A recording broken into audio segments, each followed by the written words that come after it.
Here, I understand the Senator is outside taking care of some business. Let me welcome each and every one of you to our first Subcommittee number 4 meeting. It's going to be a daunting task, as we all know. The budget is consuming every bit of air and space in the Capitol these days.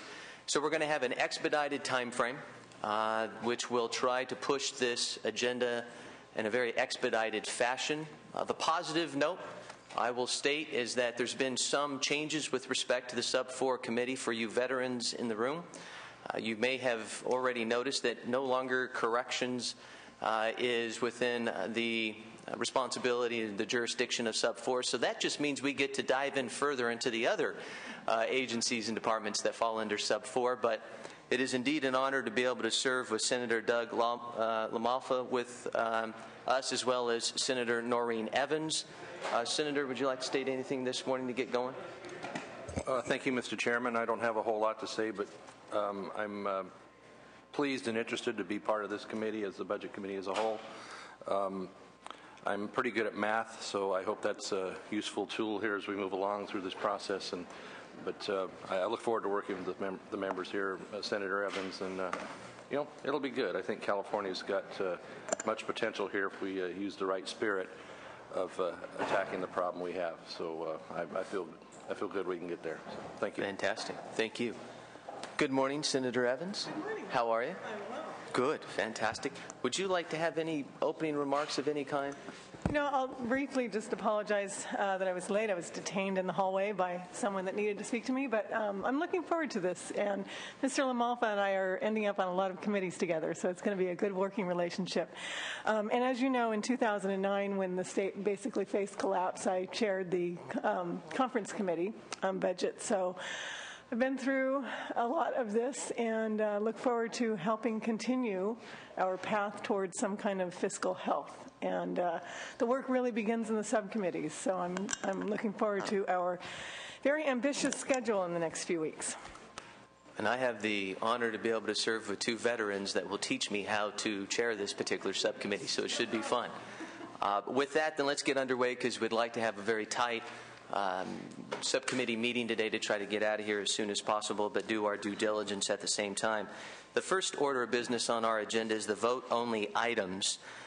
The first item, 0840, under the State Controller's Office, is Issue 1, Women, Infant, and Children Audits. Issue 2, Electronic Claim Audits. Issue 3, Federal Oil and Gas Audits. Issue 4, the California Automated Travel Expense Reimbursement Systems.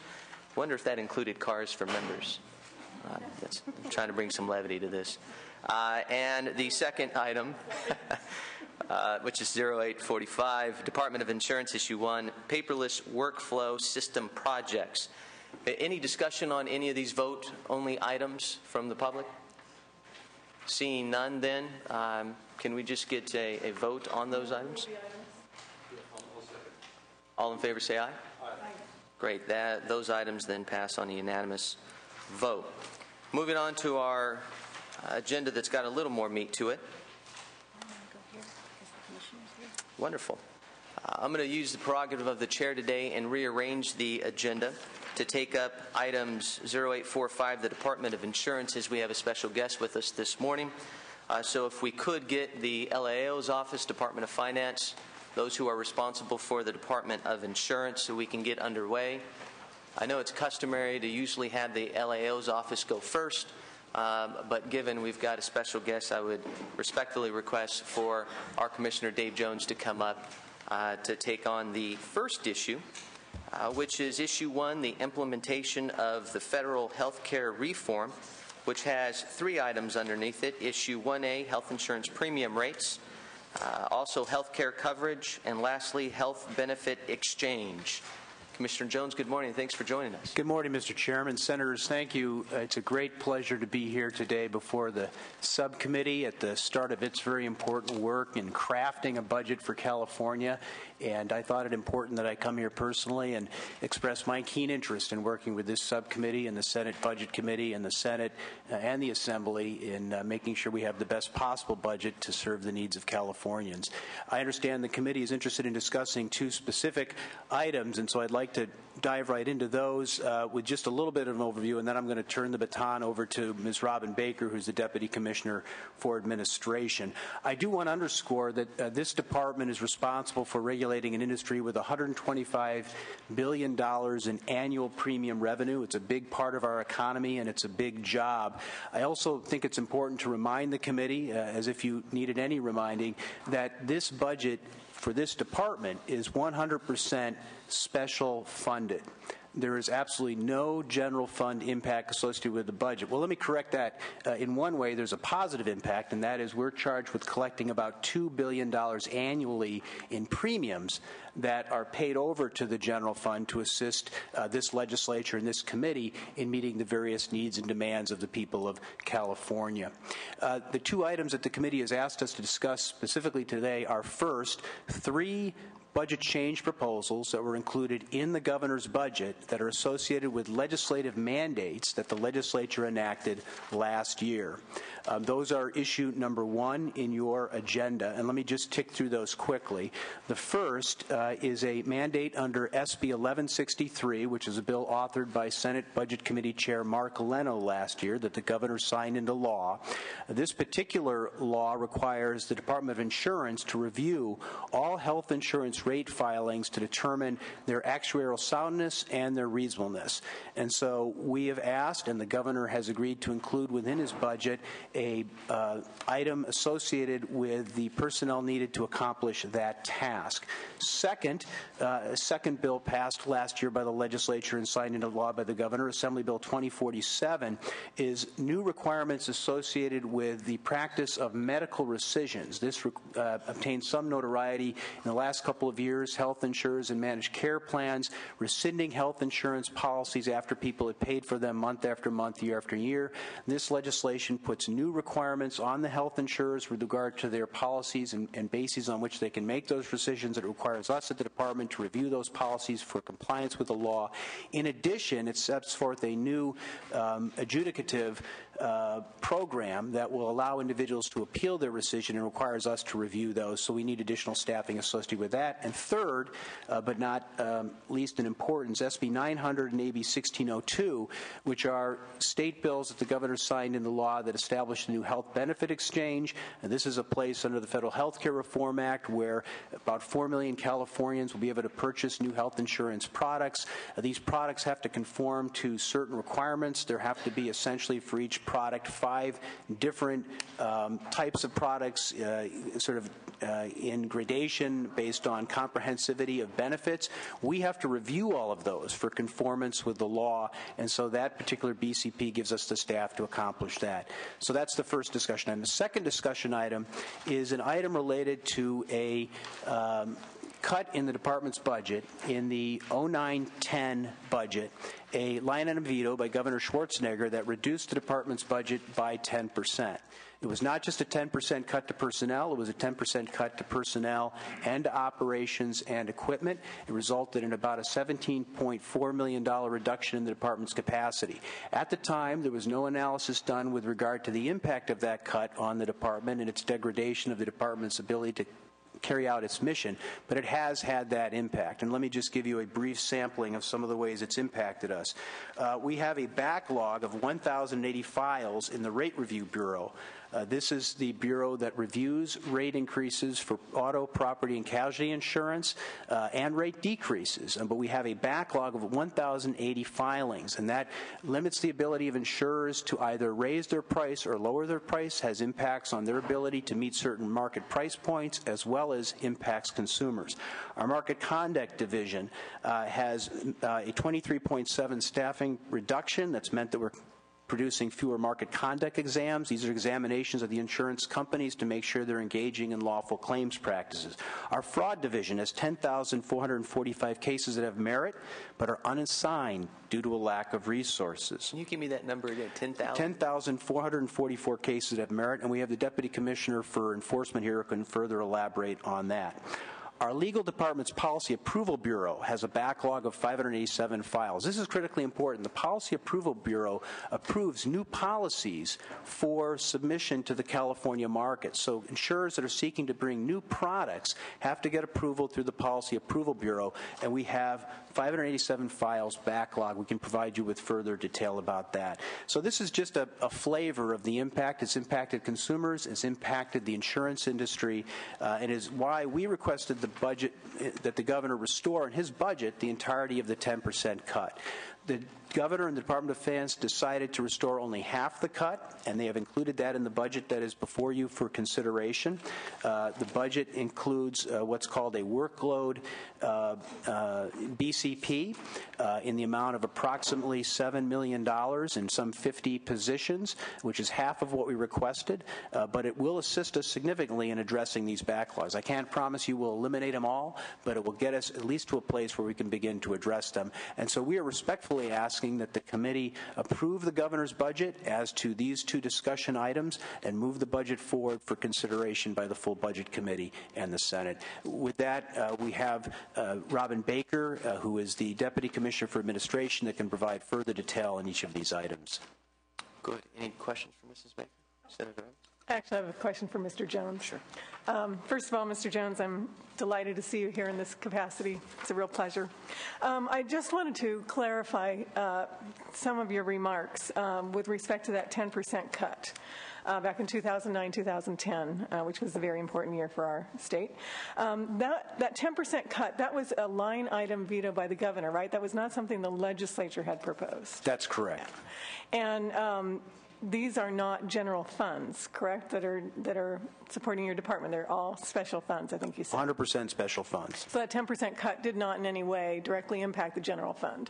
It did not benefit the general fund, no. And then likewise, if we restore 5%, as is being requested, that will not also adversely impact the general fund. That's correct. Okay. I think that's really important for us to take into consideration here. This is not something that originated with the legislature, and in fact it was a line item veto that the governor made over many of our objections at the time. And given everything that's occurring in the healthcare industry right now, I think it's really vital that the Department of Insurance be fully funded, particularly since there's no general fund impact. There's one other thing that popped into my head as the senator was asking me the question, which I failed to note, and that is the Department of Finance also asked us if we could accomplish the additional spending authority that is contained within the workload BCP. That is the 5% increase, if you will, the roughly $7 million to 50-some-odd positions within our existing fund balances. Now, typically the way it works is you give us spending authority and then we fee to that authority, but we went and did the analysis for the entirety of this initial $17.4 million request and determined that out to 2015, we could accomplish this additional spending authority of $17.4 million within our existing fund balances. That is, we wouldn't have to raise fees to accomplish it. DOF nonetheless reduced the request by half, and we support the governor's request in this regard and that element of his budget, but we are even more confident that we can accomplish this within our existing fund balances without the necessity to raise fees. And that's an important point that I omitted, and I'm sure will be one of some interest to members of the committee. Senator LaMalfa. Thank you, Mr. Chairman. My understanding that the LAO is currently looking at working on a report of the workload that this item would cause, and so I wondered what is the timeline for having that LAO information available to us to decide if the workload is indeed justifying this budget item. I know that we received questions on Saturday from the LAO, and on Sunday we responded to those questions. I think another round of questions has been sent to us on Monday. We're continuing to respond. We're providing all information that we have to try to be responsive to the LAO, but I'd have to defer to the LAO on their timeline vis-a-vis review. I know everything's been very, very expedited, and I'm appreciative of that fact, and we're all working under very, very difficult circumstances. Russia Chavez with the Legislative Analyst Office. As Mr. Jones mentioned, that we are working with their office to get more workload information.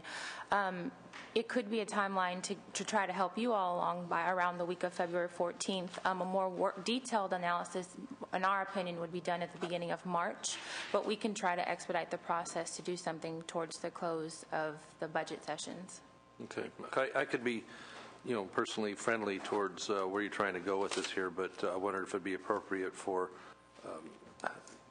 perhaps a later committee hearing to have that information to make a better decision on this. Would that be something we might want to consider, Mr. Chairman, or Mr. Commissioner? Well, that's the chair's prerogative, of course. Well, I will say that accommodate your needs. Well, I think the governor has asked that this budget item be allowed to move forward as a part of the budget. And we're supporting the governor's request, as this is an element of the governor's budget. I will say that the Department of Finance was very, very rigorous in scrubbing our numbers. And as I mentioned, I mean, I asked for a budget change of $17 million. They reduced it in half and did very, very thoroughly analyze our request and our documentation. I respect the desire to have the LAO also do it. I would just add, I think, though, that the governor's objective is to try to have all of the budget wrapped up by March 1st, and I know that the chair and the budget chair have set forth a very aggressive schedule of hearings to try to accomplish that. And so if I could be so bold as to suggest a possible path through this, responsive to Senator Malfa's concern, and that would be if you could approve the workload BCP contingent on an LEO analysis occurring downstream at some point. If the LEO finds some significant issues, then the chair always has the prerogative to bring it back, or the budget chair can have the entirety revised based on what the LAO finds. But I think there is a tremendous impetus on the part of the governor and of course, the legislative leadership to try to continue moving forward with the budget. And it is a challenge because typically they would have more time to do this sort of analysis, but I think we're on a tighter time frame now. Senator Evans or Senator Lamont. Okay, thank you. I know it's dangerous to prognosticate on anything to do with the budget, but do you feel like, from what you know, that what you will find will be consistent with the direction this item would like to go? Typically in situations like this, we can see that it does fall in line. Sometimes we can find where there may be a reduction of maybe one or two positions. We haven't seen all of the data at this time to be able to give you sort of an idea of where we would go with that. But there are many options there what we could go. Okay. All right. Thank you. Senator Evans. I just want to observe that this is going to be a challenge that we're going to face in every single budget subcommittee on a lot of different items. And because of the expedited schedule that we're facing and the governor's leadership in demanding that the legislature have its work done at the beginning of March, we're going to see this crop up a lot. And there may be opportunities and times where it makes sense to delay some action by the budget subcommittee based upon some concern, some valid concern that's being raised by the LAO's office. The challenge that we're going to have, though, is we're always going to be chasing our tail unless we take some actions as subcommittees. And unless we, because of our legislative subcommittee schedule, unless we take some action, we're just going to be reduplicating everything we're doing now. And personally, I don't want to waste my time sitting in hearings and repeatedly hearing the same item over and over again and not taking any action. So it's going to be a challenge for the LAO's office in some ways to keep up with what we're doing. And we're just going to have to, in some cases, take some action with the ability to revisit that action if we have to. But, and I would not, having chaired all this and been involved in this in a leadership position for many years, I would not want to take that risk unless it was absolutely necessary for what the governor is asking of this legislature. So in this particular case, I'm not hearing any, real burning issue from the LAO's office.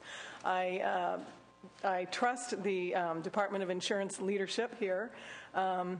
He understands the legislative process very thoroughly and knows what we are facing. I'm also concerned for two reasons. The one issue has to do with the implementation of the health exchange benefit, which is also on its own fast track. And the other problem is that we're looking at simply restoring some of the funds that were cut by the previous governor, so it's not, like a new program that we're talking about with respect to issue number 2. So in this particular case, and I reserve my right to have a different opinion in a different situation, I would move these items forward for action for the subcommittee this morning. Sure. Before we do, I want to hear from the Department of Finance because I have a question that perhaps you weren't anticipating today, or maybe you were. I thought it was interesting you come with your expertise and the knowledge that you have, traveling this state, talking to people who are living on the front line with premiums that are skyrocketing and the fraud and abuse that's occurring today. You make your request. The Department of Finance, we've learned today, said, well, we'll give you half. And to me, that seems to be somewhat of an arbitrary number, rather than saying what is the need and what should we fund the Department of Insurance to meet that need. So your original request was a little over $17 million and over 100 positions. I'm doing rough calculations there. Since you can't have the original request, you're coming in saying we'll accept the half. Is there something in between the half and the original request to really truly meet the need? I'm not suggesting that we should write your script, so to speak, but I'd like to understand, are we meeting the need? And, for instance, getting to the over 10,000 fraud cases that potentially are lingering out there, what does your agency and department need so that you can fulfill your job on behalf of California citizens? Let me say one thing in defense of the Department of Finance, and that is they worked very, very cooperatively with our department. And once it became apparent that a decision had been made at the senior leadership level of the new administration, they then permitted us to prioritize within the 50 or so positions what positions would be a part of the budget change proposal. In other words, rather than DOF saying, okay, it's 50 and here's the 50, we were permitted the opportunity to identify the high priority positions, and so no question that there are a number of fraud positions or legal positions for policy approval, so forth and so on, because we were permitted the opportunity to do that. So I do want to underscore that they were most cooperative, and we are satisfied. We want to support the governor's budget. The governor made that decision. I am most grateful to the chair for asking that question, and I'm going to allow DOF to answer it. But I also want to underscore that we recognize that all this is happening in an overall context, sure, and we want to be supportive of the governor's proposal. And I'm not asking you, even though you've given me a door which through I could step, to deviate from the governor's proposal. But I'm most appreciative of the chair's question. Darn, that was a lure I threw out to you. You didn't bite. I didn't. Department of Finance, if you can speak to that, and secondly, one of the concerns that I have, and this will be a general question for all special funds, from your perspective, these 54 positions, just under $8 million, where does it put the special fund to make sure that we're remaining in a solvent fashion? John Fitzpatrick, Department of Finance. I think I'll take the second part of your question first. Although we don't typically speak in detail to the so-called deliberative process, certainly we've got a different dynamic playing out here today. And one concern for us with respect to the level of resources provided is or would be the balance of the fund downstream. That was something we took into consideration in addition to the workload sort of analysis, and as Commissioner Jones indicated, they were provided the opportunity to prioritize positions that they felt were most crucial to their efforts. The fund projections in the governor's budget reflect, to my understanding, a somewhat new methodology with respect to projecting revenue growth tied to CPI projections, which may or may not materialize. If they do materialize, or if there's a growth that's close to those projections, we're very comfortable with where things land. However, there would be a note of caution that if the economy continues to remain stagnant or even regresses, then we would have concerns, and certainly that plays into how we would have, or how we did approach the larger request. Understood. Well, thank you very much. I appreciate that. With respect to the comments made by Senator Evans, I would only say I think one of the issues that's faced this Capitol is the inability to take action. I think that's what the people want us to do. And as it pertains to special funds that have zero impact on the general fund, and ultimately the responsibility will fall on you, Commissioner, as to whether or not this will work. We always hold and maintain the authority to be able to call a special hearing should the LAO's office come back in March. But I think to make you wait until the 1st of March is just too long. So I would concur with Senator Evans as well. Mr. Chairman, the LAO indicated that we might have workable information by February 14th that we could make a decision on. So is that really not March 1st, but February 14th? Is that a reasonable thing to expect with some of this information? Based on the timelines that we have, the March 14th deadline is a push deadline. Could we do something by then? Yes. February? Would it be as February? Would it be as comprehensive if we if we could go until March 14th? No. The more time that we have to really look into the numbers, the better and the more sound the report could be. So that's up to the discretion of the legislature which way you'd like to go. Okay, thank you. I don't want to be too hung up on this particular item here because it's probably at the end works out.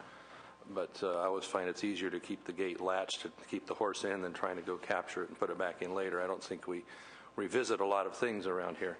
You know, I'm still learning this side of the building, though. So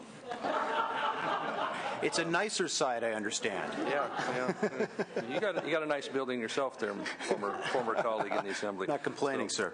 And Mr. Chairman, also, are we intending to vote on these as separate items? Because I didn't personally address We will. issues 1A, B, and C as far as our votes. We will. I think the discussion took us to issue 2, Yeah. and I'd like to take that one up. And before we do vote, I'd like to take public comment. But I'm very sensitive to your comments, and as someone who was raised on a ranch raising quarter horses, I can tell you that this will be an item that we'll always bring back to the corral and tackle should we need to. So I'd like to.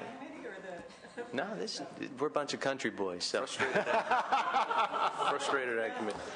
Good. Public comment now, if we could. They'll move up there. Jim Gross on behalf of the law firm Nielsen Merksmer. We represent a number of clients who are impacted by the workload item. We very much feel that it is not only to the benefit of the consumer in the normal sense of the term, but it's also a benefit to the consumer in terms of what is in the marketplace and what is not in the marketplace. For instance, on the policy issue, there are many applicants for new policies that are awaiting action by the Department of Insurance, cannot put those policies into the market until such time as that occurs. That workload problem actually translates to an economic problem. And so that, combined with the other issues that he has before him that were not before the insurance commissioner previously on the health care side, we think it's imperative that this matter be approved. Thank you. Thank you. Mark Zegman with the Association of California Insurance Companies. We support the department's efforts to reduce their backlog, particularly those that apply to product approval, which you've heard, and also those in the fraud division. Product approval means that products aren't getting out to consumers, and I know that one of the commissioner's goals, which we share, is a competitive and viable insurance market. We want to continue that. Fraud is fairly self-evident. These are consumers or insurance companies who are being defrauded by ever increasingly sophisticated clientele out there, and that protects all of us. I should also point out, as you've noticed, that this is a special fund agency, so I believe this is more of a budget authorization more than a request for new funds. Several years ago, the insurance industry, at the request of Commissioner Poyser, did support legislation to increase the fees that we pay as a licensees in order to provide the department with more revenue. We're generally very supportive of the things the department does because it helps protect us and helps protect California's consumers. Thank you. As it pertains to those 587 new policies that are pending here, can you guarantee that should it create new jobs, they're all going to be in California? Sorry, I just had to. Who's next? Mr. Chairman, members of the committee, Michael Gunning, Personal Insurance Federation, here also to lend our support to the measure. Senator Evans, someone's special funds, which is off budget, often is our direct budget. So as Mark alluded to, we are very cognizant because those are the fees as insurers we pay to support the department. And fraud is a big issue. Billions of dollars are lost on fraud, so it's very important that we catch up on those backlog cases, where they be against consumers or insurers. So here in support. Thank you. Got it. Good morning. Ignacio Hernandez on behalf of the Consumer Watchdog. We are a consumer advocacy group that, among other things, pushed for Proposition 103, which established the elected position of the insurance commissioner. We've seen lots of reduction in rates of property casualty for consumers as a result.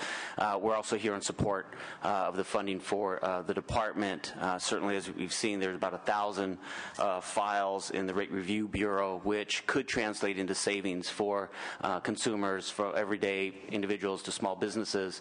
What we've seen is that even if there's a 1% reduction in insurance premiums, that translates into about $1 billion back into the pockets of consumers. So there's certainly a lot of money at stake in terms of saving money for consumers, and so we urge you to move forward with this item. Beth Capel on behalf of Health Access California. We're a coalition of consumer groups. We were the sponsor of SB 1163 by Senator Leno and are pleased to work with the insurance commissioner on the implementation of that. We would note that that had bipartisan support as something that affects both individuals and small businesses. We're also supportive of the BCPs on implementing health reform. With respect to the second issue, which the committee has spent some time discussing, we would note that even prior to the 10% reduction, the department did not have the capacity that we thought it should have to be providing effective oversight on health insurance and to be responsive to consumers. So we would look forward to a continuing discussion with this committee as over the years as we move forward to improve. Understood. Thank you. Mr. Chair, members of Subcommittee, Stephanie Roberson on behalf of the California Nurses Association, also here in support of Issue 2. I come here also as a person who represents members of the Healing Arts Board. And a similar issue happened to the BRN, where Schwarzenegger came in, slashed our budgets, then said, hey, BRN, you're not effective in processing consumer complaints. So we've seen this before, special fund dollars. It's a common sense proposal, and it's about consumer protection for our folks, as this is for the Department of Insurance to do its job for Californians. So we support it as well. Thank you. Mr. Chairman and members, Jim Ranlett representing the California chapter, American College of Emergency Physicians. We're here today in support of adequate resources for the department to oversee insurers. Just as an example, emergency and how it affects emergency physicians. Emergency physician average bill is $400 when a person comes to the ER. Some carriers are very good payers, others are not so good, and this is where supervision is required. If the carrier lowballs the payment to the emergency physician, then the consumer is stuck with that bill. In New York, there was a major settlement by Attorney General Cuomo, now Governor Cuomo, where the insurers recognized their responsibility in the settlement to pay at fair levels. This may creep in California, and the resources of the department are necessary to make sure this doesn't occur and patients don't get stuck with a bill. We urge your support. Thank you. Stephanie Burry representing SCIU Local 1000. We represent most of the employees at the Department of Insurance.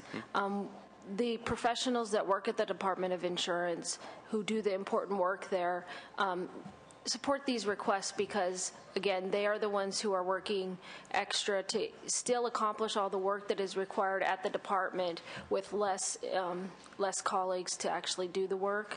And so it's very important that they get the help that they need to do the work, because the work didn't go away, just the positions that were required to do that. Understood. Thank you. Any other public comment on Issue 2? Good. Then if we could, just to clarify, Senator LaMalfa, that this first vote will be on only Issue 2 as it pertains to the Department of Insurance. All those in favor say aye. Aye. All those opposed? Then that item passes. Thank you, Mr. Chairman. Thank you, Senators. Wonderful. And now for issue 1, which is includes the health insurance premium rate, the health coverage, healthcare coverage rather, and the health benefit exchange. Any public discussion on that? I know many of the presenters or those who came before already commented on that. I want to make sure everyone has an opportunity to speak directly on this subject. Seeing none, then, is there a motion by? I'll move issue number 1 for adoption. Senator Lamalfa, you had some comments? Thank you, Mr. Chairman. Given that these items 1A, B, and C are directly tied to the state's response to what is lovingly known as Obamacare, and that most of that will not be implemented until 2014 or even 15, I don't feel comfortable jumping out there before even some of the criteria have been developed at the state level, or we even know what the federal side of it is going to impose as well. And so I would hate to start staffing up and making expenditures in this area this soon. No, I think perhaps 12, 18, 24 months we'll have a much better idea, especially with the political changes going on back there. And the way the public views this, I believe that there will be a good chance to see significant changes in what the federal plan or proposal will be. And so I just can't be comfortable with moving that ahead this quickly in California with something that's still taking shape. So I cannot support these items here today. I appreciate the concern, Senator. I may not be successful in changing your mind. I do want to clarify that as to 1A, SB 1163, that's an independent state requirement that's been visited on the department. Yes, it's consistent with the Affordable Care Act, but were the Affordable Care Act to go away, we would still be required under SB 1163 to review all of the health insurance rate filings, to review them for actuarial soundness, review the independent actuarial certifications that are being prepared under that statute, and to review them for reasonableness. And as to 1B, AB 2470, again, that's a separate legislative mandate on the department that will exist regardless of whether the Affordable Care Act goes away. There's no question that there's a relationship between the two, in that the Affordable Care Act also had language in it dealing with medical rescissions, but were the Affordable Care Act to go away, we would still be obligated under AB 2470 to undertake this independent review of all policies vis-a-vis medical rescissions and have an independent adjudicative capacity to review consumer policyholder complaints with regard to medical rescissions.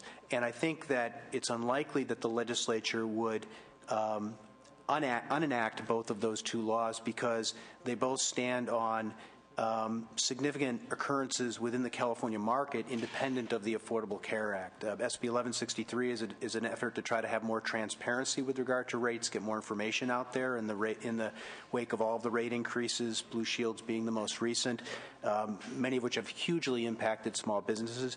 And AB 2470 is in the wake of last 3 years of significant accounts of thousands of California policyholders having their medical policies, their health insurance policies rescinded, even though they had paid for them for considerable periods of time without justification.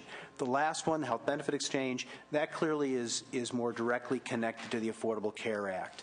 On that one, what we're seeking is just, I believe, 2 positions that will enable us to review the new policy filings associated with the Affordable Care Act. Now, you asked the question, gee, the Affordable Care Act doesn't go into place until 2014 with regard to the exchange, but we're anticipating in the run-up to the exchange that health insurers will begin to file policies later this year, in the budget year that we're talking about, to conform themselves to the policies requirements associated with the exchange.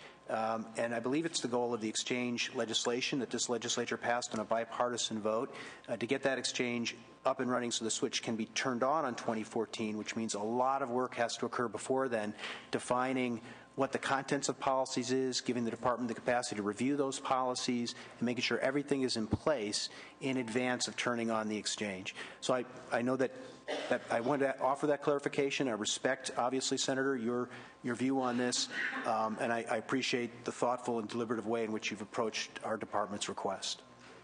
Mr. Commissioner, just if on the 1163 portion there, now the department is going to be working on criteria, my understanding, in how it's going to address rate changes, and I wondered how soon you would have the criteria developed given this budget request and staff required. Are the criteria, or do you have a timeline that you estimate for what the criteria will be in evaluating whether rate changes are reasonable or necessary? We're hoping to get an initial guidance out to the department as soon as possible, within 30 days. We reflect that that's an initial guidance. We'll need experience and practice to revise that, so some portion of this BCP is associated with having at least one person that can help us revise it as we get experience and practice downstream.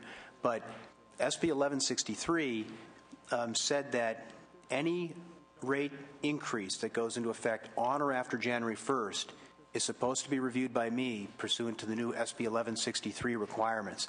I have, by last count, something on the order of at least 12 rate increases pending effective after January 1st. I have asked the 4 major insurers for a 60-day delay, as you may have read or heard, to afford me the additional time necessary to promulgate regulations and review those rate filings. But what the law directs me to do, and I have to follow the law, is to actually review every rate filing that goes into effect on or after January 1st, 2011 under these new criteria. So we are running as fast as we can to try to make sure we're in compliance, but there's no question we're going to need the resources to do this work because that's what the law provides. Okay. Yeah, I still see that it's 10 new positions, a combined total of 10 plus 6. We're talking a lot of new positions here with the load we're going here today, and I'm, a little uncomfortable with that, as some of it may seem premature, and people are watching what we're doing down here or up here to my Los Angeles friends, and so I'll stand on the previous position here, but am open to your further advice and others on going forward as we revisit this in the bigger budget item. So thank you. I look forward to working with you, Senator. Thank you very much. Thank you. Senator Evans? Again, a point of clarification. These are not general funded positions, That's correct? correct. Yeah. All of these are special funded. Okay. That's correct. Thank you. No general fund impact. Okay. May I? But special funds are still real money, too. I mean, they're driven by fees, yes, permitting, and even fines in some cases where these funds come from. Yes, we're 100% fee supported, and obviously we want to be thoughtful and efficient about how we move forward and use those fees. But this again is a mandate we've been given by the legislature, and I'm directed to move forward with it, and I need the resources to do it. I'd like to turn to the LAO's office and see if they have any comments on this particular subject. No? Thank you, Mr. Chair. Farrah Brock with the Legislative Analyst's Office. We are still reviewing these proposals. The Department of Managed Healthcare has similar proposals as well for the first 2 items, so we're trying to look at the 2 requests in conjunction and see how the state is moving forward in enacting these pieces of legislation. Thank you very much. Department of Finance, any comments on issue 1? No? Then I will close with a few comments pertaining to Senator LaMalfa's Obamacare or the Affordable Act, however you want to describe it. I think that there's no better use of public funds today coming in a special fund that has no impact on the general fund, to reiterate, when you're going to review the significant increases that are being reported in newspapers. You now have the authority to do so. We have to provide those positions so that you can do your due diligence and thoroughly review. Second, as it pertains to AB 2470, to be able to answer the call when citizens call you and say, someone's about to cancel my health care plan, that's good government. I think that's what people want today. So there was a motion on this, so all those in favor say aye. Aye. Aye. Those opposed? That measure passes 2-1. Thank you, Commissioner. Mr. Chairman, Senators, thank you for affording me as much time as you did this morning. It was a great pleasure to be before you, Mr. Chair, Thank you. And I'm very excited about working with you in this committee. Thank you, Senators. Best of luck.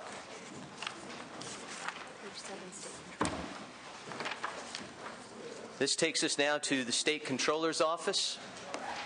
So those who are responsible for the State Controller's Office, if you can move forward, that would be great. Yes.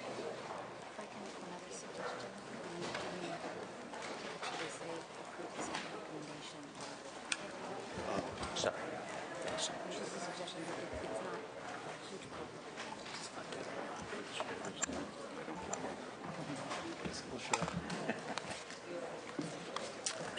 Good morning. Good morning. All right. Well, let's start then with issue 1, which is the 21st Century Project. You could start with the LAO's office on this analysis, and we'll then proceed. Good morning, Mr. Chair. Good Erica morning. Lee with the Legislative Analyst Office. I believe everyone has a handout for the... Do you want to turn your microphone on? Sure. Is that better? That's better. All right, great. Again, Erica Lee with the Legislative Analyst Office, and staff has asked me to prepare kind of a high-level overview of what the 21st Century Project is all about, to give you a sense of sort of where they've come from, what this project is, and where they're going. First of all, what is the 21st Century Project? It's the 21st Century Project is basically an information technology project that will build a system called MyCalPays. It will be a single, statewide, integrated human resource management system to replace multiple human resources systems that are currently running in the state. These systems tend to be very old, inflexible, and are at risk of failure. Basically, they need to be replaced. The new system, as I said, is called MyCalPays, and it will improve such processes as management, payroll, benefits administration, timekeeping, and it will also include functionality for employer, employee, and manager self-service, things that we currently don't have. The budget request before you for 11-12 is $63 million to continue this project, and that includes $34 million general fund dollars. To date, the project has spent roughly $184 million for planning, development, and they're gearing up for implementation. The total project costs are estimated at about $326 million, and that includes the total build as well as 1 year post-implementation for maintenance and operation. On page 2, you'll see sort of a timeline where the project has been, where it's going. It began in May 2004 when the Department of Finance approved this project originally. In April 2005, the project secured the primary software that it would be using, and then it began another procurement to look for a systems integration vendor, so a vendor that could come in and basically configure the solution to meet the state's needs for its business needs. In 2006, the procurement ended with contracting with the vendor Bearing Point, and for a couple of years, Bearing Point was on board configuring the software. However, through January 2009, the TFC project experienced multiple issues with this vendor, and in January of 2009, the state issued a notice of default, and Bearing Point was gone. So they had to start a second procurement, which began in shortly after that. February 2010, the completion of the second procurement occurred, and I just want to point out that the procurement that the 21st Century Project followed was the first of its kind in the state. It's called a two-stage procurement, and basically allowed for opportunity for the state to get to know potential vendors before actually signing a contract, and this had not been done prior to that. So the idea was to really get a good vendor on board, bypass some of the issues they had with the initial vendor, and start work again. The vendor they found was SAP Public Services, and to date they have not had any major issues with that vendor. They're getting ready to deploy. You'll see on page 3 the current status. The project is currently in the testing phase. They will complete that and begin 2 pilots in October of this year, and following that will be the remainder of deployment to the rest of the state. So that's the general overview. I'm happy to take any questions, or I defer to the department for some of the finer points and details. Thank you. Before we do, could we hear from the Department of Finance? We have no comments at this time. For the project. Great. Thank you very much. Department, you want to concur with the LAO's analysis or anything else to add? Good morning, Chairman Rubio and members. Tom Yowell, State Controller's Office, and we also support the governor's proposal on this project. Got it. Any questions from? Everybody's happy. Everybody is happy. Which departments are going to start first? Actually, we provided a listing yesterday afternoon that includes. Pardon me? Oh, I'm sorry. We provided a listing yesterday to the consultants that shows the different waves and the departments that are on that. Would you like to know some of them specifically? The first wave includes in the pilot 1 and 2, the California Senior Legislature, the Commission of Status of Women. There's about 26 different departments. 26. Yeah, that are listed there. We tried to run the gamut of different types of departments, some that are very small, some that are very large. It includes the Controller's Office, and that way we're able to, in the first wave, be able to see what types of issues might arise that we want to address in future waves. Mr. Chairman, members of the committee, my name is David Dawson. I am Project Director for the 21st Century Project with the Controller's Office. I'd like to add to Tom's comment that in putting together these lists of waves, we looked very hard at the end of agencies in terms of their workload and what time of year were their busiest years, and selected departments with discussions with those departments and fitted them into the various waves depending upon when their workload occurred. So that will explain some of the breakdown of departments by wave as you look at them.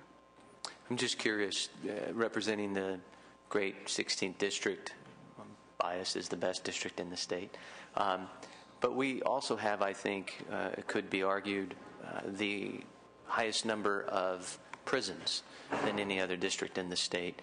So I'm curious, when will the Department of Corrections be part of the wave? The Department of Corrections is in wave 4 at this point in time. Would you keep me posted as how that comes down? I'd be very curious to see how that is implemented. Yes, sir. We would be very happy to do that. As you know, the Department of Corrections is having some problems with their own BIZ project. That project is very important to us as well as to them because out of that project was going to come an automated interface where they would pass time information into the 21st Century Project for processing. That has become problematic. We are working very closely with the Department of Corrections. We have met with them, as a matter of fact, last week, had several conversations with them and have actually put them on to our steering committee in order to keep track of what is going on with their project so that we can work actively to make that happen. Thank you very much. Any comments from the senators? Senator LaMalfa? Yes, thank you, Mr. Chairman.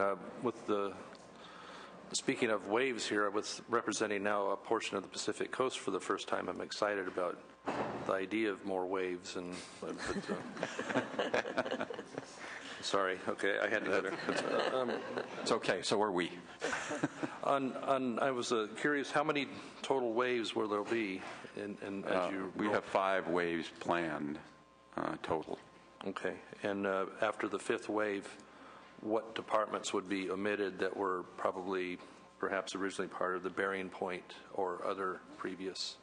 Is there anything you're leaving out? Good question, Senator. Yes, there is. One of the components of the contract with Bearing Point was CSU, the State University System. We excluded that from the scope of services in our contract with SAP. We did that for really one major reason, and it was simply risk reduction and risk mitigation. And the reason for that is that there are significant differences between the payrolls that the State Controller Office has to do to meet the needs of CSU and to meet the needs of the civil service. Also, in talking to our project advisors that we hired who had a significant experience implementing SAP ERP, and in talking to a number of other state and local agencies around the country that had implemented SAP, all of them said that it was a mistake to combine those two together and to try to do them at the same time. It simply did not work. So we looked at those facts and we made the decision to exclude that from the scope of services. It also happened, and this was just really coincidental, to be good timing in terms of CSU. And the reason for that was CSU runs PeopleSoft, which is another ERP vendor, a good one. We can interface the two together. That's not a problem. But they had implemented it on a campus-by-campus basis, and CSU had 21 or 22 different occurrences of their database, all of which, when I say different occurrences, those databases were very different, sometimes in content, sometimes in the way the content was represented. Occurrences, you called that? Yes, one occurrence for each campus. So each campus was, in effect, allowed to build its own database to represent their needs. The CSU had made a decision that they were going to unify those databases and bring them together. They are currently working on that project. That will be a significant advantage to them when they get that done. It will also make our task significantly easier because we were going to have to interface with 21 different occurrences of that database. So that was one of the things that they were looking with at the time. Another thing that they were looking at the time was they were having problems with their data center vendor. They were looking to find another data center supplier. I believe those differences have been resolved, and that CSU is now past that point, but they are still working on the database issue.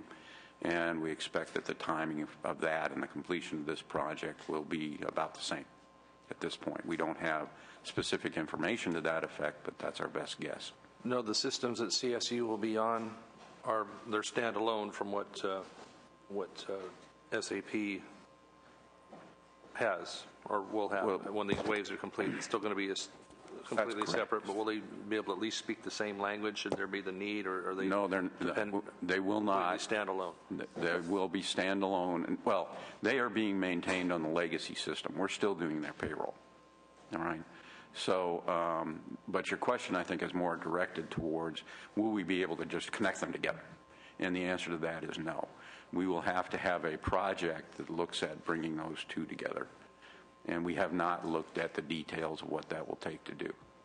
Will it be good long-term for the state's needs and for, of course, the individual departments, CSU, for them to remain separate long-term, or is it worth the trouble to bring them together? I mean, is CSU large enough by itself to function alone and not be a complete headache for the rest of state operations for audit purposes or et cetera? Well, I think it's a constitutional mandate for the controller to handle the auditing and the payment of the bills of the state. Payroll is one of those bills.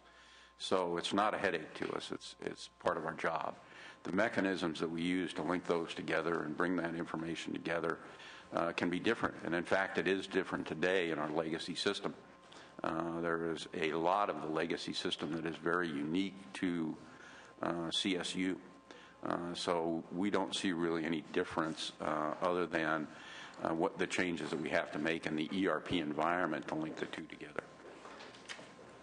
The CSU system was, they started implementing that at the beginning of the decade, or 2001, 2, 3, somewhere in there, right? I was not alive and in government service at that point in time, so I'm afraid I can't answer your question. That makes two of us. Yeah, and I believe the spending on the system was approaching $600 million or $700 million at the time. Is that that could well be, especially given the fact that they implemented on a campus-by-campus basis. Yeah. Well, there's many of us that are very cautious about IT systems and what the state gets into. So I'm excited to see that this one seems to be really on track here. And I wanted to ask with the LAO as well, is there an insurance for at the end of the process here, whether it's wave by wave or at the end of the fifth wave, that the performance, we have the club as far as paying the final bills, et cetera, that we will be satisfied with the performance of these systems for each department and their integration with each other, that writing the final check would be that incentive, or some other performance enforcement that we will be happy with them at the end of the day here. What tools do we have? Are you speaking of in terms of vendor performance? Pardon? Are you speaking of vendor performance? What would systems that perform that the vendors are providing? System performance. I believe the controller would probably be able to answer this more succinctly. But I believe there's a withhold that the vendor would be paid only upon certain deliverables being approved by the project team.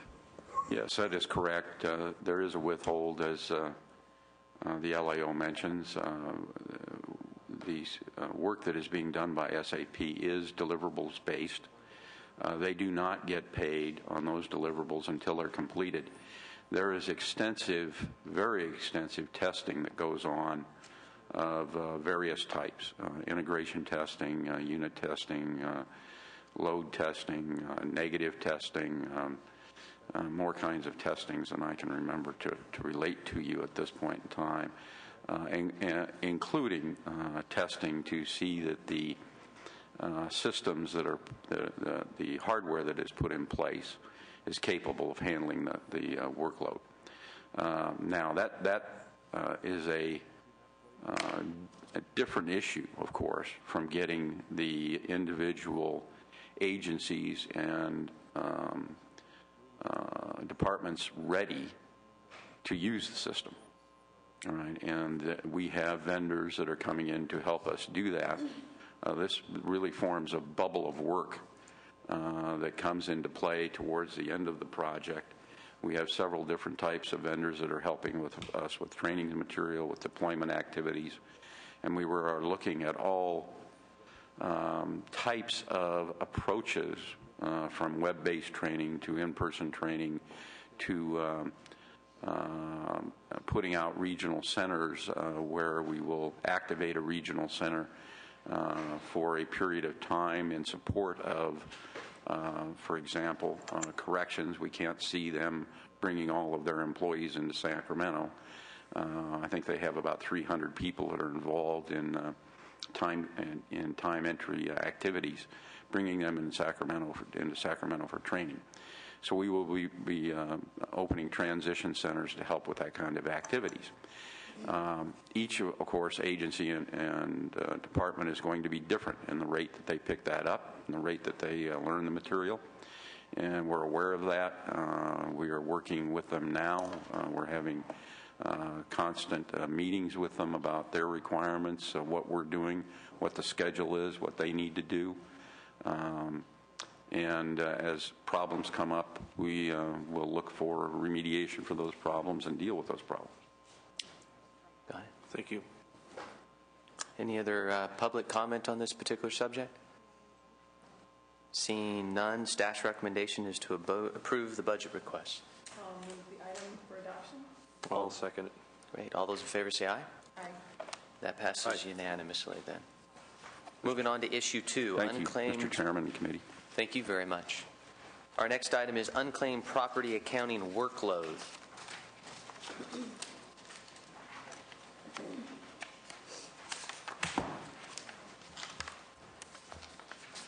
Good morning. Let's start with the LAO's office again, if we could. They did such a thorough analysis of the last one. Nick Schroeder, LAO. The SCO is responsible for safeguarding unclaimed property until it is returned to its rightful owners. And recent legislative changes have increased workload in areas of financial accountability, corporate actions, and the collection of securities. And to address this increased workload, the governor requests $293,000 from the Unclaimed Property Fund for 1 permanent and 3.12-year limited term positions in 2011-12, and $281,000 in 2012-13, and $68,000 ongoing. We raise no objections with this request. Got it. Anything from the Department of Finance? Oscar Chavez, Finance. We support this request also. Understood. From the department? We also support the request. Ask for your approval. Wonderful. Any public comment on this item?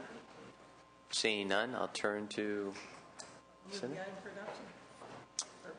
Wonderful. Staff's recommendation is to approve the budget request. All those in favor say aye. Aye. All those opposed, that passes 2-1. Moving on to issue 3, then, unclaimed property legal costs. Look to LAO's office. Okay, so when a person's claim to unclaimed property is denied, they have the right to sue the SCO. Mm-hmm. And currently the SCO uses outside counsel for 2 of the outstanding cases. And this would augment their current funding level for their outside counsel by $300,000. And we do have some questions with this item. We are concerned that DOJ attorneys are much more cheaper than outside counsel, and so we have some outstanding questions with DOJ as to their workload, whether they could take on the responsibilities or not, the case or not. Understood. Department of Finance, any comments? Oscar Chavez, Finance. I understand the controllers have some additional information regarding the position of the AG in terms of how they provide resources and whether they delegate to the department to seek outside counsel for this type of lawsuits. So I'll defer to them for that.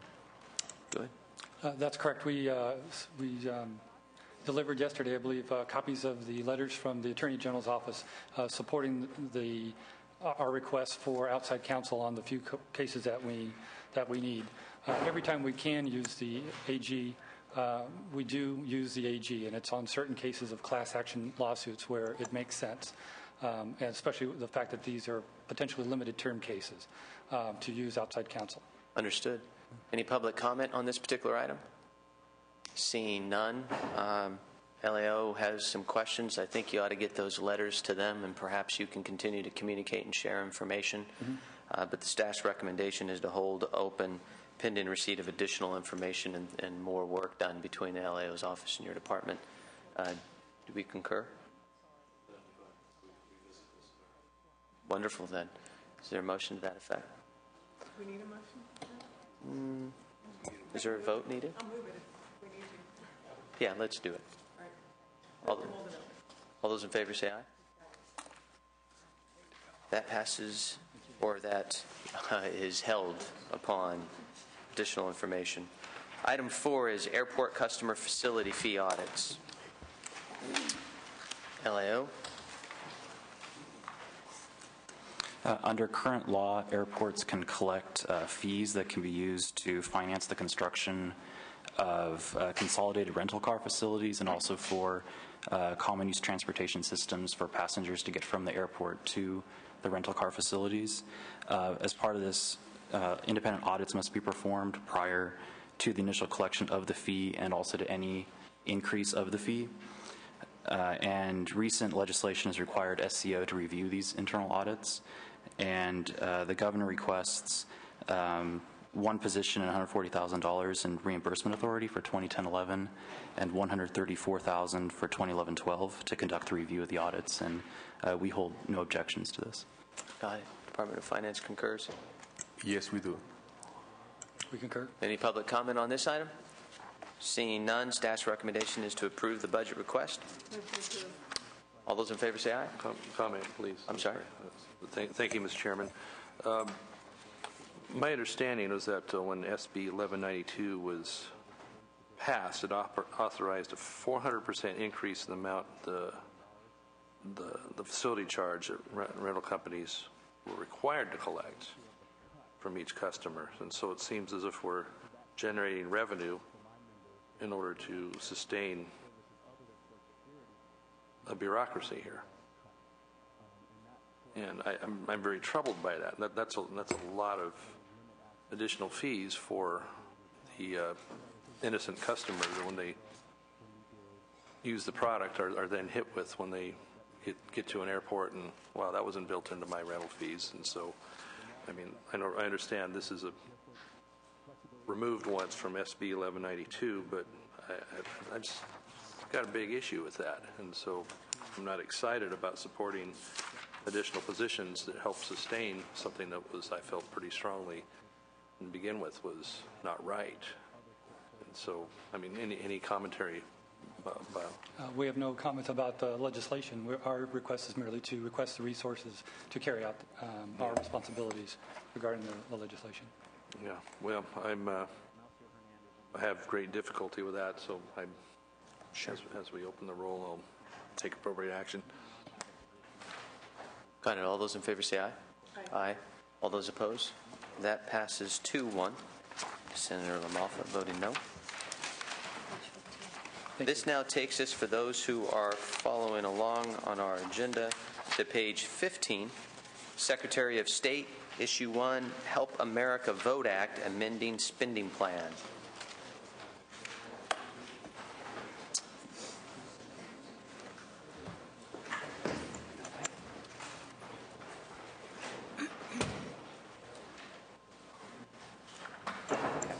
Good morning. Good morning. Good. The first item, Help America Vote Act amended spending plan, LAO. All right. Morning. I need to step up.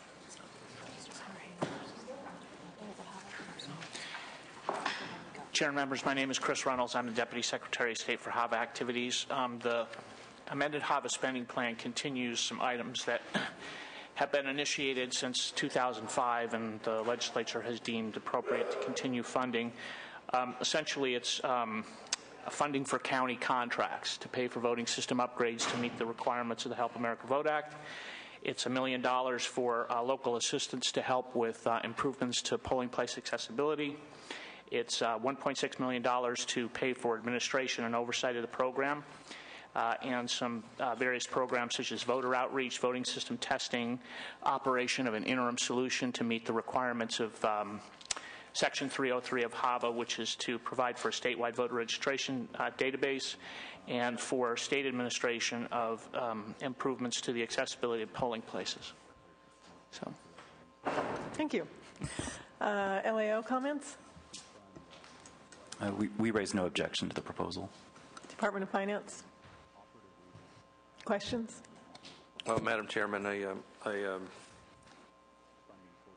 in reviewing this is pretty much a pass-through situation, and so although, again, federal dollars are very real dollars to the taxpayer as well, it fulfills what the Act, in its efforts, you can find good and bad plenty with the Act, but I'm concerned that we do as much as we can to help local government to get where it needs to go with our county registrars of voters. They're frequently under the gun for lack of funding because we have so many special elections in this state and other additional costs. So I think this is indeed a very supportable item, if nothing else, just to help at the local level for them being able to sustain their needs. I think greater effort needs to be made in the whole process to make sure they're reimbursed for other elections costs that the state is known for dragging its feet on. So this is a good item within the imperfections of the HAVA in general. Just my thoughts are we need to do as much as we can to help local government and revisiting some of the issues that with voting machines as well that they've been under a lot of duress for, still having to make payments on. So I appreciate this, and I will be supporting it. Do we have public comment on this item? Seeing none, then we should entertain a motion. Okay. Call the roll? Or are we doing just aye and nay? Okay. All those in favor, say aye. Aye. And Mr. Rubio can add on to that item when he returns. That item passes. Issue number 2, let's see. How is issue number 2 different from issue number 1, or are they the same? Madam Chair, the Help America Vote Act does encompass the requirements of what you're about to deal with, but it is a separate and distinct project, if you will, that the legislature's had some interest in. And it, frankly, is one of the things that we need to continue to work on to meet the full requirements of HAVA. With that, I'll turn it over to our Chief Information Officer, Mary Winkley. Mary Winkley, Chief Information Officer, Secretary of State's Office. This is a 100% federally funded project mandated by the federal government, and I think LAO is going to give some background on the project. Again, Erica Lee with the Legislative Analyst Office, and before you, you should have handouts for the VoteCal project, and thank you, Mary. Just again, similar to the 21st Century Project, I'm just going to give you a high overview of what this project is, and the project staff can fill in the details. What is the VoteCal project? As mentioned, in 2002, Congress passed the Help America Vote Act, or HAVA, and mandated that each state have a single statewide automated voter registration database. The states received federal funds in order to meet the mandates under HAVA, and California originally received about $356 million in federal HAVA funds, a part of which they could spend towards automation. The Secretary of State proposed the VoteCal system to meet the mandate of HAVA, and the VoteCal system would serve as the state's single system to to store and manage the official list of registered voters in California. Currently, counties maintain voter registration data autonomously in various election databases, and they don't interact with one another, so no state system currently exists that can meet the mandates under HAVA. The budget request for the Secretary of State is $11.6 million in spending authority for 11-12, and this is from the Federal Trust Fund. This is to continue the VoteCal project. The amount is actually in line with the currently approved project documents for the 11-12 budget year. Project expenditures to date are about $7.3 million, and that includes the current estimated cost for this current year. Again, the timeline, just to give you a sense of where, what's happened, where they've been, where they've come from. January 2006, the Department of Finance approved the VoteCal project, which at the time was estimated to cost about $69 million. Again, these are federal dollars, and it would be deployed by December 2009. Fast forward to December 2007, the procurement to secure a vendor to build the system commenced. In September 2009, the Secretary of State signed a contract with Catalyst Consulting Group. That's the vendor that won the bid, and they would begin work on the VoteCal system. At that time, project cost estimates actually dropped to about $51 million, in part due to the lower than expected vendor costs. And the proposed completion date was extended to February 2012. In spring 2010, the Secretary of State raised several concerns about Catalyst's performance, and particularly, they were not able to meet their contractual deadlines for a lot of their deliverables. The SOS learned that Catalyst failed to obtain a performance bond. This was contractually required, and they had already started work with the state. So by May 2010, the state mutually agreed with Catalyst to terminate the contract. The current status is that the Secretary of State is currently involved in a second procurement, and they are looking for a replacement vendor. They estimate this will take roughly 16 months before a vendor is on board. And that's the current state of the project, and I'll let the project staff continue with more information. Thank you. Thank you, Mrs. Lee. Anything from the Department of Finance? No? Anything from Secretary of State's office? Just as we said, this is a 100% federally funded project mandated by the federal government, and as LAO mentioned, this is continuation of the project and in line with the spending plan approved by the legislature. Wonderful, thank you. With that, any public comment? Seeing none, then, is there a motion to move on this item? Move to approve. Staff's recommendation is to approve the budget. Senator Malfa, any questions? Okay. All those in favor say aye. Aye. That passes 2-0. If we could reconsider issue 1 under Secretary of State, I'd like to vote on it, considering it helps out good counties in the state. So if we could reconsider that and call that roll again. I think you can just add on. Can I? Good. Well, then I'll add on to it then. Thank you. Learn something every day. Thank you very much. Our next item is 2320, the Department of Real Estate.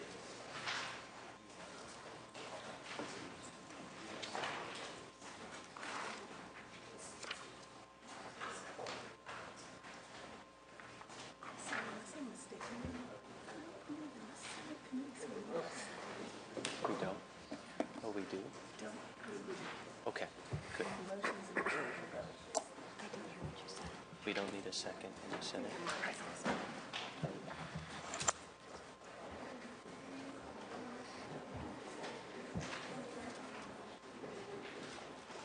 Good morning. Good morning. Good. Welcome this morning. Let's start with the LAO's office on this particular item. Russia Chavez with the Legislative Analyst Office. The issue before you is a budget request in the amount of $216,000 in 2 positions to support the implementation of the SAFE Act and SB 36. This requires the department to license and register mortgage loan originators through the nationwide registry. At the time of our analysis, we didn't have any concerns with this request. Thank you very much. Anything from the Department of Finance? No? From the department? We're fine. Okay. Great. Staff's recommendation is to deny the budget request without prejudice considered during the spring 2001 budget process. Any questions from senators? Wonderful. All those in favor say aye. Aye. Aye. Thank you very much. Thank you. That passes unanimously. All right. Or not pass, but it's pushed on to the next budget process. The next item is State Operations Efficiencies, Issue 1, State Operations Efficiencies. We put this on for discussion purposes. Anyone here from the LAO's office to comment on this? How you doing?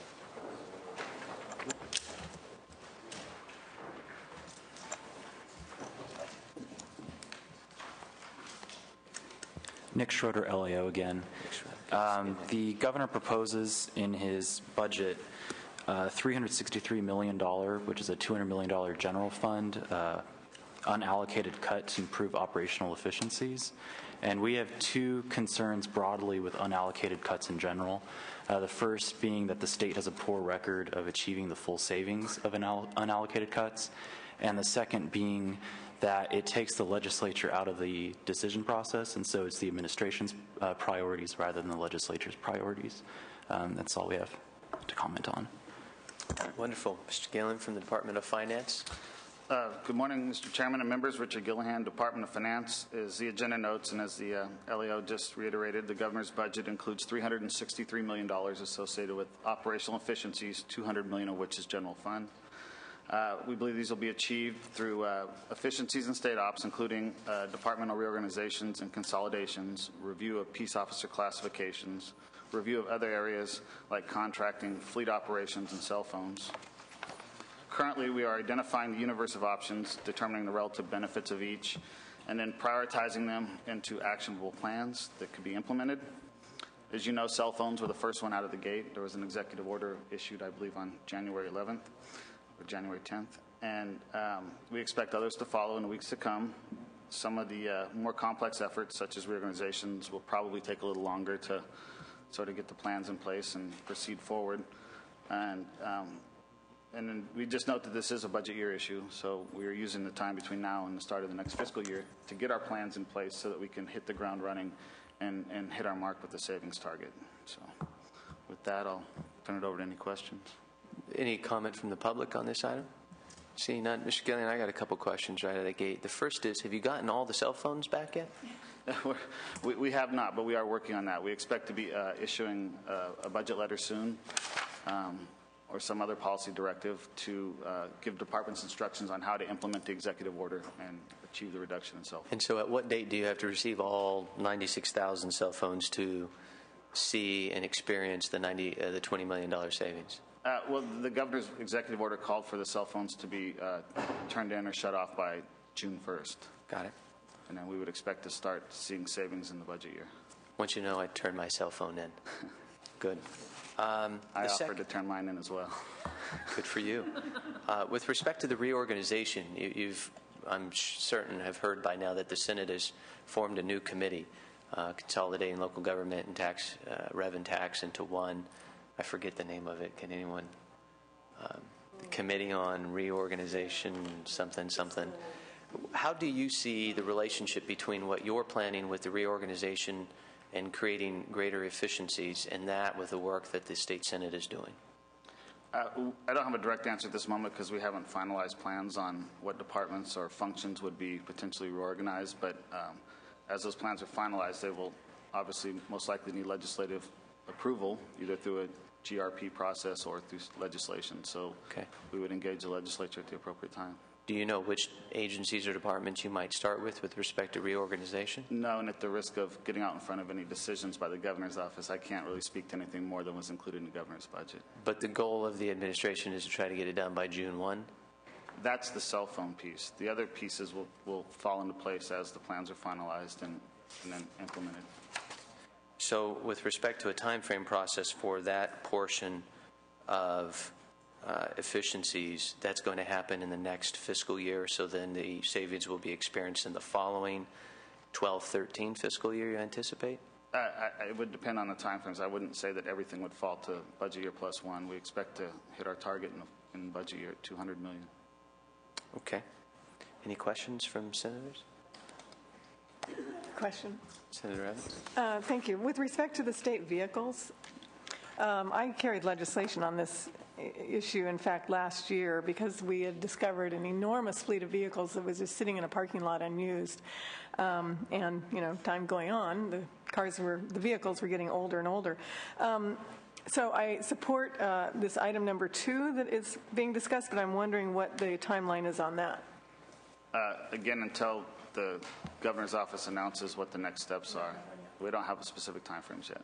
It is obviously one of the items that's being considered, and it's given high priority because we did call it out in the 8 pages. Yeah, good. Okay, so you just don't know yet, but we'll be watching that. Thanks. Senator LaMalfa. Thank you. I'm very heartened to see the direction we're going in the areas of cutting costs and trimming fat, and this area of the cell phones is a good first step. I just when we're talking about efficiencies, we do need to address things that move a little deeper into the areas of reform, and so I encourage your folks to keep moving that direction. We talk about things like franchising, allowing private firms to do more bidding, and contracting out. There's appropriate ways that this can be done without stepping on toes, without offending anybody that's currently in the state employment. So I encourage we keep looking at that with an open mind and working in that direction. So, but my thoughts back to the governor's office is so far so good. We're moving in a good direction on cutting some of the fat back. And with regards to the cell phones, that was a very good stroke as well. And I'm wondering, with all these used cell phones to be coming back, I'm being doggedly pursued by my staff to become part of BlackBerry Nation. Will you have any used ones of those I can perhaps purchase for reduced cost from the state as a used item and maybe get them off my back? That's an excellent question. I would expect that first of all, any phones that we can return to the vendor for a refund, we will proceed in that fashion. And then any other phones would be probably returned through the Department of General Services Surplus Property Program, which they have policies in place to process and then dispose of surplus property, sometimes including sale of surplus property. That was a roundabout way of getting to the surplus properties here. And so is that going to be a priority coming up with looking at all properties the state has that are probably originally purchased with good intent, but now are seen as not really fulfilling the mission? Is that going to be a bigger priority than it has been in recent years? Are you referring to real property or real just property and procurement of temporary items that we could perhaps have a garage sale for? I mean, this is the type of attitude we need to have, is looking at things a whole lot differently, with being more conservative in our procurement. As Senator Evans talked about, we've got dozens and dozens of fleet vehicles that we haven't figured out what to do with as a state. And I understand there's perhaps bargains that can be had at a certain time of year, but we have to be very conservative in our our spending and not get caught with things like that. What would you respond? Again, we'll take that back and make sure that's one of the items that we're giving due consideration to.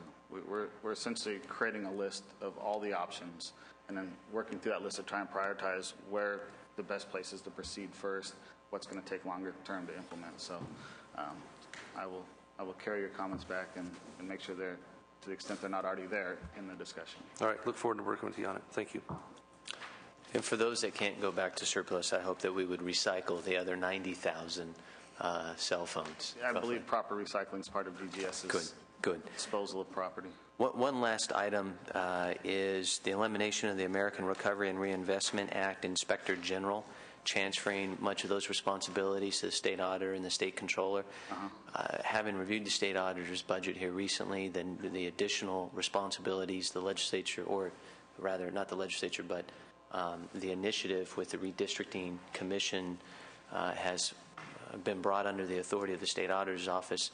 I know they're going to be spread very, very thin, and given the importance of the auditing work that Ms. Howe and company does, I would hope the administration would engage, and I anticipate that you already are, but just with to give some information to you, please contact them and work closely with them to make sure that these new tasks and responsibilities doesn't shortchange the work they're doing for the Joint Legislative Audit Committee and the other audits that they are mandated to do throughout the state. I want to add to that because when I saw that the Inspector General was being eliminated, knowing that she had found that a lot of the ARA funds had not yet been distributed, it concerned me that position was being eliminated. And I want to make sure that we are doing everything we can do as a state to make sure that federal money was being used appropriately and as it was intended, and it's not just sitting around because we have not had the ability to expend it. Really, really important position, and I'm not going to quibble with the elimination of it. I think, give the governor the benefit of the doubt that he's trying to do the right thing in that respect, but I do want to make sure that the things that she was tasked with doing are covered, whether it's by the auditor or somebody else. So we do need to keep that in mind as we go forward in looking at who's taking over the responsibility plus the resources to do that. I appreciate the concerns, and I will carry those back to my colleagues that deal with the BSA budget. Last comment on the subject, keep doing what you're doing, winning the public over. It's fantastic, all the items that you're attempting to cut, and I think it's long overdue. So with that, this is an informational hearing. Any public comment on it? Seeing none, then we will adjourn this sub-4 committee and look forward to the next one, which will be in the very immediate near future. Thank you very much. This Thursday, actually. What time? Upon adjournment, 9:30. Upon adjournment of session on Thursday. Thank you.